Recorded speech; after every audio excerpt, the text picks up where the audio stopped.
সম্প্রতি জানতে পেরেছি আপনি না না না প্লিজ, হাজার হোক সন্তানের বাবা, তো সন্তানের বাবারা ভালো থাকুক, প্রাক্তনের উদ্দেশ্যে যদি শেষ একটা কথা বলতে চান কি বলবেন? অনেক বড় হও, অনেক ভালো থাকো, অনেক সুখে থাকো। তুই হইলার কলজার বড় ফরানো রাধা, তোরে সারা নটিকে আর বিদেশত ফরা। সবকিছু মিলিয়ে যখন একটা মিলন মেলা, শিল্পীদের একটা মিলন মেলা, সো আমার খুব ভালো লাগে, আমি খুব এনজয় করি। আমার খুব একটা আশা হয় না, মানে ম্যাক্সিমাম যে ডেটগুলো পড়ে এই ডেটগুলো হয়তো বা স্টেজ শো পড়ে যায়, তবে আই উইল ট্রাই যে এই রকম অ্যাওয়ার্ড শোগুলোতে আসলে অনেক অনেক কাছের প্রিয় মানুষগুলোর সঙ্গে দেখা হয় এবং অনেক ভালো লাগে।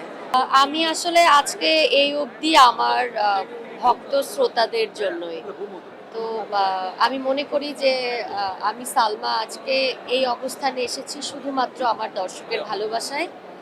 সো আমার প্রত্যেকটা স্টেজে আমার দর্শকরা যেভাবে আনন্দ করে, ওই মুহূর্তটা আমার কাছে অনেক বেশি স্পেশাল সব কিছুর থেকে।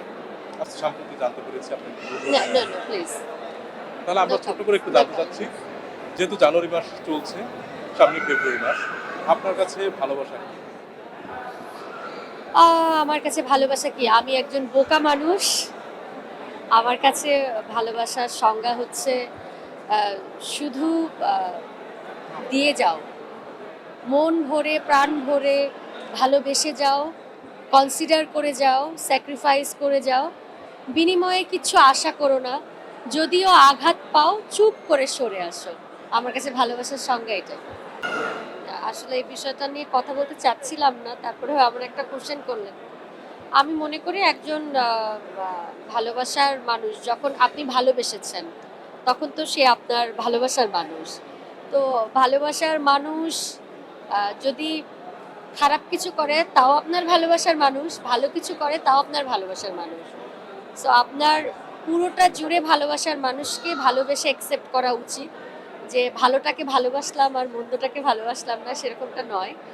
আমি মনে করি যে প্রত্যেকটা ভালোবাসা অনেক সুন্দর, এবং একজন ভালোবাসার মানুষকে নেগেটিভ, মানে নেগেটিভভাবে প্রেজেন্ট করা আসলেই উচিত না। অতীতে যদি আমি কোনো কিছু কাউকে বলেও থাকি, আমার সে নিয়েও আমার মাঝে মাঝে মাঝে মাঝে মনে হয় যে আসলে এগুলো বলা উচিত না। কারণ আর যদি সেখানে পরিবারে একটা বাচ্চা থাকে ফুটফুটে, তাহলে সেখানে আরও বলা উচিত না। কারণ হাজার হোক সন্তানের বাবা, তো সন্তানের বাবারা ভালো থাকুক, কারণ বাবারা তো অনেক পরিশ্রমী, বাইরে এত কষ্ট করছে, সব বাবারা ভালো থাকুক। আমারও তো বাবা আছে। আপনার খুব একটা জীবন দিয়ে যারে আমি বেসেছিলাম ভালো, মানে এই গানের কখনো কি নিজের সাথে মেলার মানে পরিস্থিতি বা কখনো মনে পড়ে? আমার মনে জনপ্রিয় একটা গান। আমার মনে হয় কাজটা কাজের জায়গায় থাকুক। বাস্তব জীবনের গল্প নিয়েই আমাদের গীতিকবিরা গান লেখেন, সুর করেন, মিউজিক করেন, আর আমরা গান করি। তো আমার মনে হয় যে সব কিছুই আমাদের জীবন থেকেই লেখা, জীবনের দর্শন অনুযায়ী। আপনারা সবাই, আপনারাও তো অনেক জার্নালিস্ট ভাইরা লেখেন, তো আপনারাই কিন্তু অনেক গল্প লিখতে লিখতেই কিন্তু এত ভালো লেখেন।